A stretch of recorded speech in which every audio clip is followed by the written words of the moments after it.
Hey guys, it's good to be back with you all. We are continuing our reading in The Game of Silence by Louis Erdrich.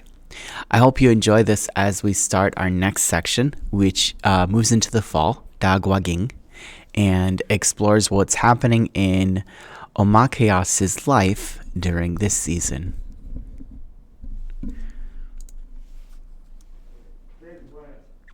Chapter 7, The Rabbit Blanket. The sun lost its strength, leaves fell from the trees. There was still no word from Fishtail or the others who had left, and although life went on in its usual routine, there was an increasing tension under everything that people did. As she folded up the blankets, as she rolled up the birch bark strips and scoured the summer's pots and makakun clean with sand, Omakayas couldn't help but wonder whether this would be the last time they would move from their summer camp to their winter cabin on her beloved island.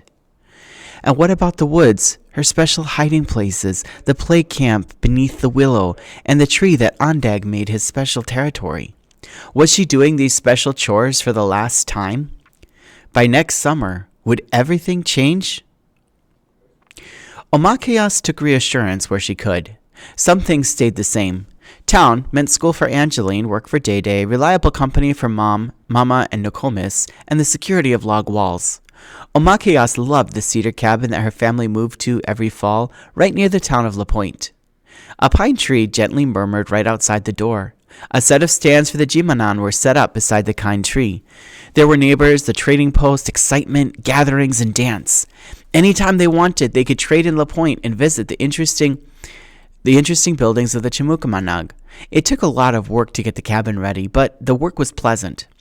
As Omakayas and Angeline pressed mud into the cracks between the logs, Omakayas tried to still her thoughts. She wouldn't think past this winter, as winter was always hard enough. They would be glad they'd done a good job stuffing these cracks when the winter's icy winds blasted off the huge lake around them.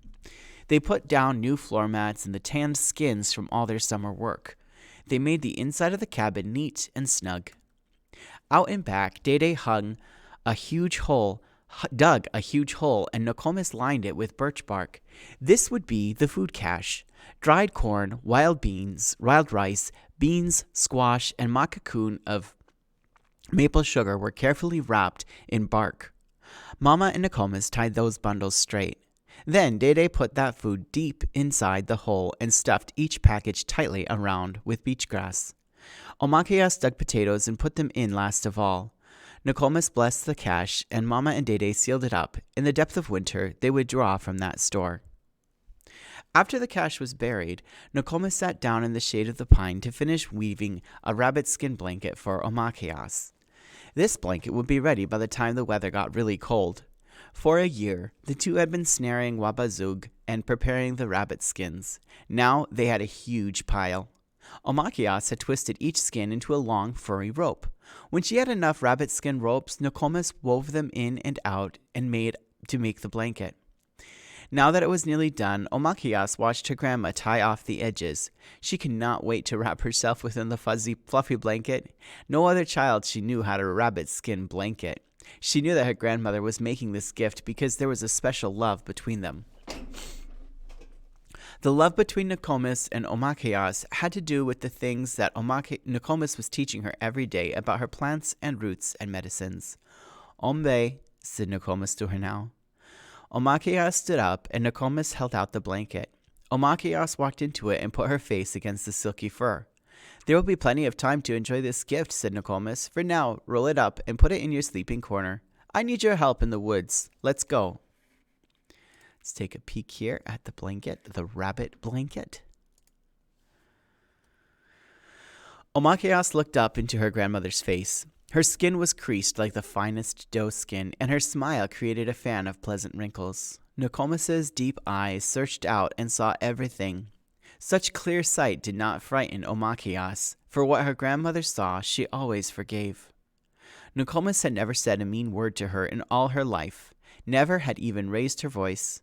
If she ever got exasperated or angry, the most that Omakayas saw her do was to utter a short "heen" and turn away. Nokomis lived by the teachings of the Midday Wewin. The most important human quality was kindness. After Omakayas put her special blanket away, the two walked into the woods.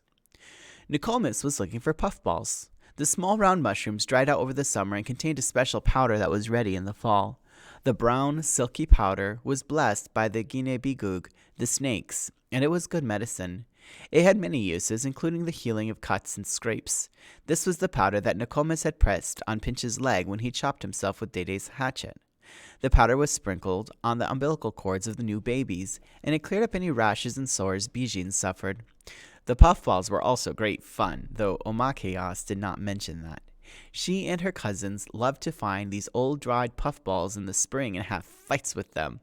When squeezed, the puffballs popped open and squirted out the powder with a little blast. They had little puffball wars. It was a waste of good medicine, but because she was one of those puffball squeezing children, Omakayas knew just where lots of the little round mushrooms grew. She took her grandmother there, and when she pointed out the area, Nokomis clapped her hands together in delight, for she was enormously pleased to see so many all at once. Miigwech, she said excitedly, then put a pinch of tobacco on the earth, prayed, and thanked the spirits for providing these medicines. Omakayas began to pluck the tiny wrinkled round skins from the ground. She worked carefully, sealing up the hole on top with her finger to keep in the powder while she gently pulled it from the ground. The work was pleasant. Above her, the pine needles sighed together and gossiped softly in the wind. All around, the insects trilled their goodbyes to the summer sun. The birds occasionally uttered their travel calls or warning songs to one another. Makataiwazi, with her as always, sat in the shade of a bush. Above them, Ondeg occasionally appeared to watch them, but he was wilder these days, different. He was preparing to travel away from the island, south, and spend more time with his own kind. There they are picking the puffballs. As Omakayas worked with her grandmother, a pleasant silence grew around them. At last it was time to quit. They sat on a comfortable old round log. Wesinida, said Nokomis. She took some dried meat and berries from the bag at her waist. As she shared it with Omakayas, she told her about something that had happened to her as a child. The little person. Watch closely, my granddaughter, for this is the time of year when they appear. The Mimigwesiwug, the little people. They are preparing for winter just like we do. They gather medicines and store up their food. I was a little younger then, when I saw one of them, and I have never forgotten him since. For he has saved my life then, and ever since he has helped me in many ways. Omakaya settled closer. In the sweetness of the sun there was already a winter chill. Although she knew the story, she loved to hear about her grandmother's helper. I was raised by my grandparents, said Nokomis. We stayed far off in the woods, away from other people. Alone out there, you see things. I learned so much out there. Nimi Shomis, my grandpapa, he treated me like his son and took me everywhere with him. He taught me what he'd normally teach a boy. How to fix arrows and hunt down moose, how to capture an enemy with a rawhide snare, how to sneak up on a deer, even how to play a love flute. He taught me how to read tracks in the snow and signs on trails. I could always tell which animals had passed and knew exactly what they were thinking and doing. Still, although he taught me so much, there came a time when I got lost in the woods. At first, I would not admit that I had gone too far in checking my snares, but I had followed some delicious-looking berry bushes. I got turned around, couldn't backtrack, couldn't find my way. So I kept on, trudging through the brush, making my way deeper and deeper into unfamiliar territory, until at last I had to admit I was lost. When I realized this, I sat down where I was, and I must confess that I began to cry. Sadness overcame me. I believed that I would die all alone, and I was very sorry for myself and for my grandparents. What would they do? Fortunately, it was summer. I knew a little bit about how to survive. I made myself a shelter out of balsam branches.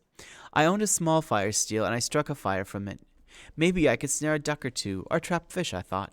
Perhaps before winter came, my parents would track me down. There was hope, and I decided to take hold of that hope.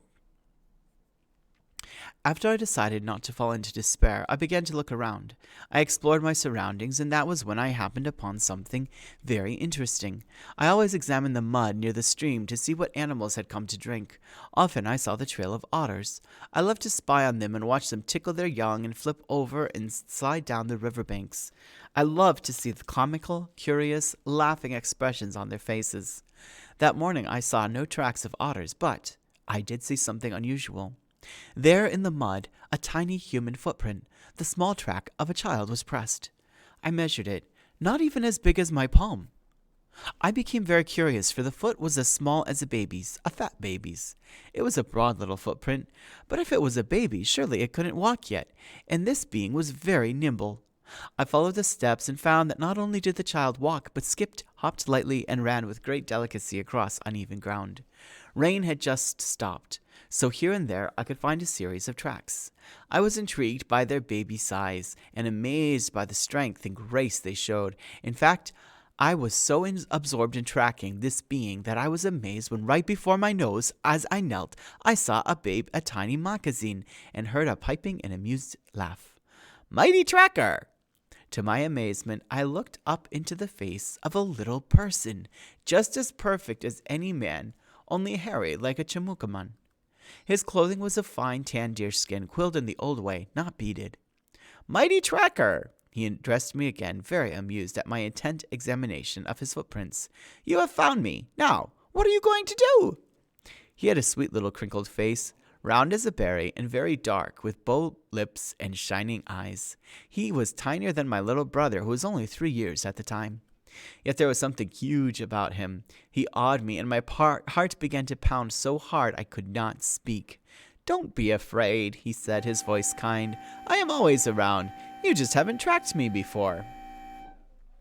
I was still very much afraid, but I had a tiny pinch of tobacco in the pouch at my waist, and this I laid at his feet, wishing I had something else to give him.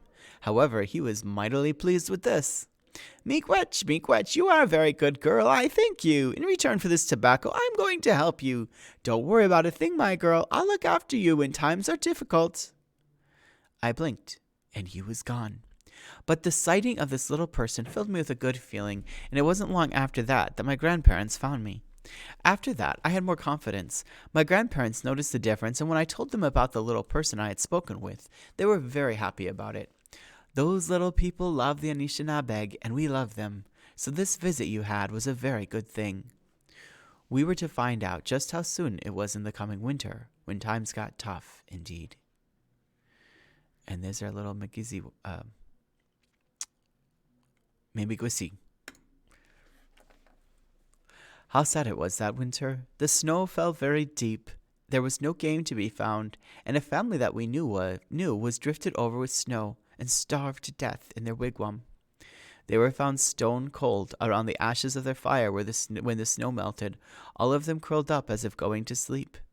My grandparents were desperate to survive, for they knew my brother and I were incapable of taking care of ourselves just yet. Every day, in spite of the fact that he was old and weak, Nimishomis got out his bow, which he was hardly strong enough to shoot, and he went out hunting. Nokomis and I gathered wood and checked our snares for rabbits. More often than not, however, the loops hung empty. We were thinking of stewing up our own makazinan one day and eating the tough leather when I went out alone without my grandmother to check a snare where I had had luck before. Sure enough, as I approached, I saw a rabbit.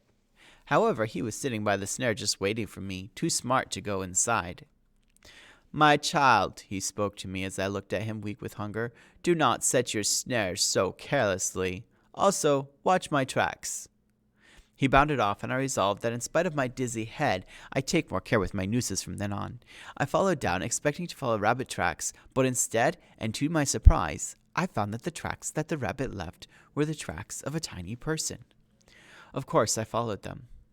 I followed those tracks deep in the bush, unafraid of getting lost. With the snow on the ground, I could always backtrack. Besides, even weak as I was, I wanted to see my friend again, to speak with my Memigwesi, my little helping spirit. But he eluded me, staying ahead of me, never quite let me see him, and after a while of tough going, I began to understand that he was leading me towards something. Many times I fell to the ground in my weakness to rest. I ate a handful of lichen once, gathering more for a soup that my parents could share, stuffed my blanket full. I was nearly at the end of my strength when, with great excitement in his voice, my Memigwesi called me from the top of a mound. I looked, saw the little man waving at something on the ground, and by the time I had clambered up to where he crouched, he had disappeared. There, however, right where he had pointed, was a thin swirl of steam. a little melted spot where breath escaped. The sign of a sleeping bear.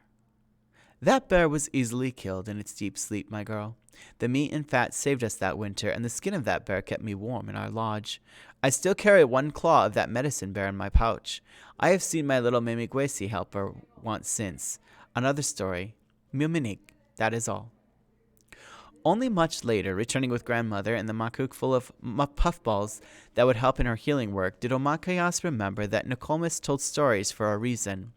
This one she had told about her helping spirit was a clear message. The message, of course, was that it was time for Omakayas to go and seek instruction and protection for her own spirits, from her own spirits. But not yet, thought Omakayas, not yet. Please? Soon. Not now. Angeline's Junia. Omakayas, worn out, sat on shore watching her sister toil with the net. Even though it was late afternoon and the sun was low, the air chilled, and they had been fishing all day, Angeline was setting the net out once more in the hope of another catch. If this kept on, they would be cleaning fish by the race of a bonfire. You're crazy, Omakayas grumped, knowing that her adored older sister was too far out in the water to hear her. And I'm all tired out and cold. I'm leaving. Just as Omakayas rolled over and tried to sneak around the rocks into the trees and undergrowth down the path home, Angeline swooshed to shore and with a loud call apprehended her little sister. But the taste of freedom was too much for Omakayas. She barely paused at her sister's shout, "Get back here!" The order from her sister only hardened Omakayas. All day, she'd been helping her sister with the fishing. Angeline was doing something extra to get money for some private purpose other than her family's needs. Without asking a single question, Omakayas had helped. Now all she got in return was an angry shout. She plunged for the branches of the first trees.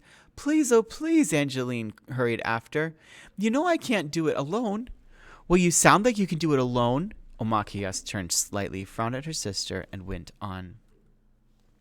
"I can't, really. Oh, please. Thank you. Miigwech." "What did you say?" "I said thank you. Miigwech, sister." Humbled, Angeline stood beside Omakayas now. "You've been working right beside me all day. You've helped me, sister." There was an awkward pause as Omakayas waited for Angeline to tell her the reason for her mysterious flow of energy.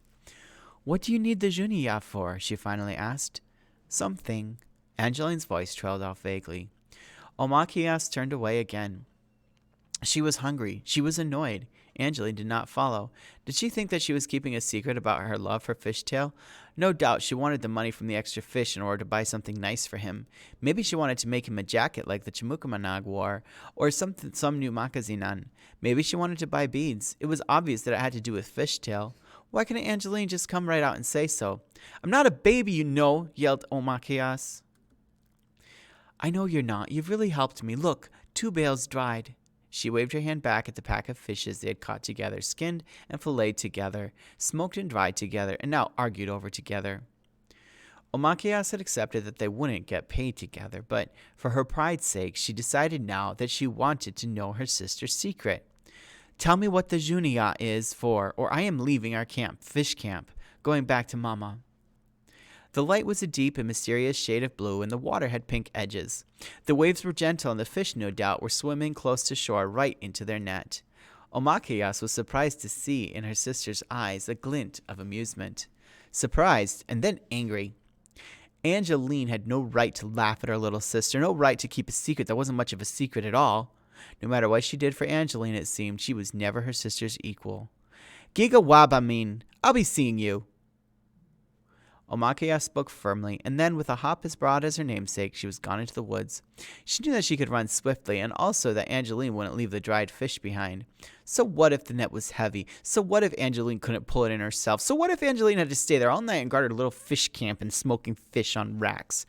Omakayas fairly flew toward the fragrant stew that Yellow Kettle surely had warming over the fire. She hurried toward the sight of her grandmother and mother and her baby brother. The only good thing about working with Angeline was that she hadn't had to put up with Pinch. Omakayas heard voices as she ran. She stopped and sneaked forward. The voices were coming from a low clump of bushes. As she got near to the source, there was no mistaking the bossy voice of her cousin Two Strike. Omakayas couldn't make out all the words, but Two Strike was yelling out one of her rousing, angry speeches. Omakayas jumped into clearing and saw that several boys surrounded her, among them both Pinch and the angry one. Aho! Surprised, they were all silent, Two Strike included. As the silence went on, they just stared at one another. Omakayas had an odd feeling. They were waiting for her to leave. A confused hurt clogged her chest, and for a moment she was speechless. She's a little ticked off, don't you think? Her face heated up. She didn't know what to do or say. Two Strike was muscular, lean as a fox, her face set in a snarl. The boys were intent, disturbed, almost guilty looking. Why don't you go back to your woman's work, Two Strike said. If Omakayas hadn't just done a hard day's unappreciated work and felt an angry frustration with her sister, she might have walked off, but Two Strike's arrogance ever since she killed the moose was worse and worse. Woman's work is hard, Omakayas yelled. Oh? Two Strike sneered and struck a warrior's pose, fists on her hips. Shall we see who's tougher? Omakayas had to fight back, even though she knew she wasn't as strong as Two Strike. If it came to a contest of strength, she would lose. Two Strike was meaner and better at fighting. Omakayas had already decided that when it came right down to it, she couldn't hope to beat Two Strike that way. No, there had to be another way. She stalled. You better run away, laughed Two Strike. I won't, Omakayas answered and held her ground. No? You dare to say no? Two Strike sauntered close. Her muscles were hard as iron bars, and her belt held two skinning knives. Her bow, as usual, was around her neck, and a full quiver of perfect arrows decorated her back. A shooting contest was out of the question, too. The only option Omakayas could think of in which she might stand a chance was running. I'll race you, she said simply. Too easy, laughed Omakayas. Laughed Two Strike. Fine, said Omakayas. She had a way out now and seized it. Then catch me! Whirling, she darted off into the bush, and for a few bounds she imagined that Two Strike had actually taken her up on the challenge. When she realized that no one was behind her, and when she stopped and heard no footsteps behind her, only laughter, she quit.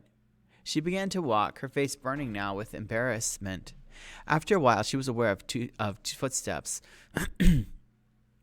She turned, imagining that Two Strike had either thought better of her mean words or reconsidered her offer to race, but no, it was the angry one. He caught up with her and walked alongside. Suddenly he spoke. She's trying to start up a war party with the little boys as her warriors. They want to go against the Bwanag. It's stupid. Omakayas suddenly felt much, much better. She could breathe easily. Her eyes did not sting. Her throat didn't pinch. She had thought that he was part of Two Strike's war gang. Before she could even stop to think why she felt so much better, he jumped out ahead of her. Maybe Two Strike is scared to race you, but I'm not. They both started running. At first it was only a pretend race. Then, as Omakayas drew even and then slightly ahead of the boy, he speeded up and raced her in earnest. They were both swift runners and flew down the path so evenly matched, so intent, that they ran straight into the clearing around the cabin and startled Bijins. He was propped next to a tree in his cradle board, playing with some pine cones and a little piece of maple sugar tied to the head guard. He was so surprised by their sudden appearance that he started to cry. With a swoop, Omakayas was with him, comforting him, patting his tiny face, and cajoling him into a tearful smile. As usual, she tried to make him laugh, but failing that, she managed to soothe him and comfort him until he pressed his face into the curve of her neck and sighed away his last little sobs. The angry one watched her efforts, and Omakayas smiled at him over the baby's head. He smiled back, then frowned, looking around quickly. He's checking to see if anyone saw the frown drop off his face, thought Omakayas.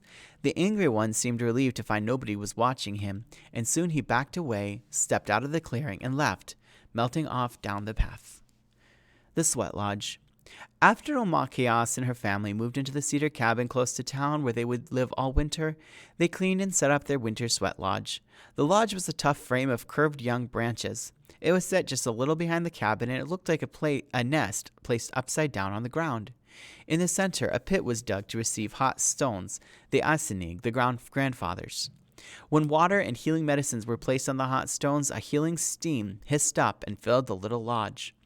Everyone had a job that would contribute to the maintenance of the lodge, for the lodge kept them healthy in the winter and clean, and when they used it, the spirits heard their prayers. Omakias was required to pick and clean the cedar with which she would carefully line the earth floor. It was Pinch's job to gather the right kind of asinag for the sweat lodge. Every morning, Yellow Kettle shushed his grumbling and sent him out to the place near the point of the island where he could pick those rocks from the beach. He was supposed to gather the firewood too, but for days he'd skipped out very early, before dawn, to range the shores with Two Strike. Where is that boy? Yellow Kettle was exasperated. There were fewer and fewer days in which to prepare for winter, and everyone's help was important. There was a low growl of irritation in her voice. Angeline raised her eyebrows at Omakias, and they exchanged a look that said, "Let's not bother her." Omakias took the copper pail to the side of the lake to fetch water, and quietly set about stoking the outside cooking fire. "He hasn't gathered any wood. He should be here helping clean the house. I have to keep this fire going hot today. Where is he?" Yellow Kettle muttered as she poked at yesterday's stew. Omakias hoped she'd dip some out and eat it up quickly in order to improve her morning outlook. Nokomis put a twig broom in her hands, and together they swept out the floor of the cabin. They continued outside, sweeping the debris of leaves, twigs, dried mud, and burnt bits of charcoal away from their cabin. Nokomis brought out the blankets, and they hung them in the trees to air. They would beat the dust out, keep the blankets in the sun for days to make sure they were clean and free of lice. Both Nokomis and Yellow Kettle were very fussy about keeping everything around them neat. There was a place in the cabin for everything that they used, pegs in the walls for coats. Iron hooks for the stew pots hung near the little fireplace. Antlers over the door held Day-Day's precious gun. There were shelves built into the wall to store boxes of medicine and even their blankets. Stretched beaver skins and otter skins hung on hoops along the sides of the wall. Everything had to be put back into its place before the family went to bed every night. Omakias loved the little cabin. She never wanted to leave it. They would never be able to build a cabin this neat and snug anywhere else. Mama's irritated voice broke her thoughts. "That Pinch is supposed to help clean the sweat lodge. Gather the wood." Yellow Kettle was holding Bijin's. The baby was so plump now that he wore little ankle rings of fat, and his little arms were creased and dimpled. His round cheeks glowed. Mama fed him tiny bits of meat that she chewed for him until it was very soft, then pressed into his mouth. Luckily, Bijin's was good at melting her anger. He ate eagerly, smiling at his new mother with an alert interest. Bijin's loved Yellow Kettle and was not in the least intimidated by her moods. After she finished feeding him, the baby watched Yellow Kettle with amused interest as she stomped around the cabin. When she hoisted him onto her back, in his tikanagun, the jerky anger of her movements only made him smile. He grinned so happily up into the tops of the trees that Omakias almost thought he might laugh. But no, he was distracted by Ondeg's appearance as the crow floated near for his morning scraps. Omakias fed her bird quickly and then ducked back into the cabin. And I guess we will finish the book. It's pretty long, or this chapter is pretty long. 4 great bearskins, hunted 2 summers ago by Day-Day and Old Tallow, made the sleeping area on one side. She rolled these up to bring them outside to shake. Omakias' doll had its own bed, too, next to hers. She had woven a small sleeping mat and pieced together a blanket from clothing scraps. Omakias tidied up her doll's bed, too, and smoothed its clothes down. She tucked her doll into its tikanagun. Then she brought in the 8 trade blankets and the 3 made of woven rabbit skins and carefully piled them on top of new cedar boughs. The cabin filled with the sharp fragrance of the cedar. Omakias set down the water and then took more of the cedar that Nokomis had cut and spread it across the floor of the sleeping area. Everyone slept on top of the fresh, blessed cedar for softness, to ensure good dreams, because it smelled good every time someone moved and it was crushed.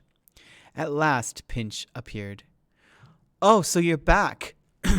Mama's eyes lighted on her son, returning dirty with sticks and leaves in his hair, not the slightest bit embarrassed to find everyone else at work so early. "Aya, Ninga," he said in a cheerful voice. "What's to eat?" Fortunately for Pinch, his new little brother had succeeded in softening his mother's mood. Yellow Kettle was just stern, not furious anymore. Knowing that he was lucky, he set to work gathering and hauling firewood. He worked for a while, picking up kindling, and pulled big branches home from the woods. He was eager to use Day-Day's axe to cut a branch into burnable lengths. Day-Day had taught him carefully how not to chop his own leg, but still, Mama sent Omakias out to supervise him in his work and make certain he didn't have another accident. Pinch had a small, messy pile of firewood cut by the time Two Strike came looking for him. The girl strode into the clearing like she owned it and frowned. Ijada, let's go, she ordered him abruptly just as Yellow Kettle came around the corner. I'll say when to go, Yellow Kettle told her niece. Omakias was busy helping Pinch heap his pile high, and she turned to see Two Strike glaring at her mother. He's coming with me, said Two Strike imperiously. She was carrying a short lance decorated with seagull feathers, and this she thrust into the ground. He's needed for the war party. Now, there were times that Omakias felt angry at her mother, times that Yellow Kettle put her to work when she wanted to play, or times when Omakias thought she was short-tempered and unfair. But that didn't mean Two Strike had any right to insult her mother. Yellow Kettle didn't think so either. When Two Strike put her lance in the ground, Yellow Kettle froze in place as though to contain her immediate wrath. She seemed to get bigger, taller, and then she hardened like a rock. Omakias immediately shrank back. Pinch dropped his mouth open, then winced and kept his face screwed up. Even Bijin stirred a bit and his little brow furrowed. Yellow Kettle continued to grow and harden, bigger and bigger. That was when Omakias realized that when her mother was mad in times past, she hadn't really been mad. In fact, Omakias saw that she had never really known her mother mad, even at Pinch. For when she became angry with Two Strike now, she was really angry. There was no explosion, there was no thunder, there was no words, only power. It was as though a great wind simply picked up Two Strike, disarmed her, and placed her underneath Yellow Kettle's arm. Even with Bijins on her back, Yellow Kettle carried Two Strike as easily as a stick of wood. Where are you going with me? Put me down! Two Strike, enraged, began to struggle as Yellow Kettle walked down the trail with her. She might have tried to strike out or even bite, her fury was so deep and uncontrollable, but just at that moment, Day appeared, Angeline at his side, and when he saw Two Strike tucked underneath the arm of his wife, he knew that something serious was happening. He joined her, spoke for a moment. Then, amazingly, Two Strike seemed to fly through the air and land beneath the arm of Day. Like a bear, with one flip of her arm, Yellow Kettle had transferred the rebellious Two Strike to her husband. He now carried Two Strike, and the four of them, counting an interested baby still tied onto Yellow Kettle's back, walked quickly down the trail to Auntie Muskrat's. There they go. As her mother and father disappeared with Two Strike, a great feeling of happiness washed over Omakias. Her heart was still hot over the scorn that Two Strike showered on her. The killing of the moose had permanently changed her cousin for the worse. Finally, something would be done. Two Strike would learn her lesson. Nokomis now emerged from deep in the woods, carrying a load of fresh cedar. Omakias told her what had happened, then asked what would happen to Two Strike. She couldn't help but ask eagerly, which made Nokomis pause. You would like to see your cousin punished? She deserves it, Nuko. Ganabaj, maybe. Or perhaps the Giji Manidu has something else in mind. Come sit down with me, my girl. Omakias sat down next to her grandma and helped her to clean the cedar, taking off the dead and rough pieces and tie together the boughs to make a nice, firm, springy mattress. Two Strike has an unusual destiny, said Nokomis. We have been watching her. We think it could go either way. Omakias didn't grasp the meaning of what her grandma said, but she could tell that Nokomis was carefully choosing her words. She has her grandfather's spirit, and as you know, he was a grand warrior and an excellent negotiator who secured this island for us and made certain of our trading partners. She has his fire, but she is young, and she lacks his ability to focus the flame. She needs guidance. Her family will put her out alone in order for her spirits to find her. But it's cold, said Omakias, startled. When children fasted, it was usually in the first warmth of spring, just before the flies and mosquitoes hatched. At this time of year, there was a hard frost on the ground. They will send her with a blanket, was all that Nokomis would say. Omakias nodded, kept her thoughts to herself. Now was the perfect time to speak, to surrender her secret, to tell her grandma about the dream that clearly said she should go into the woods and fast alone. Her spirits were still looking for her. She knew it, but she didn't want to hear it.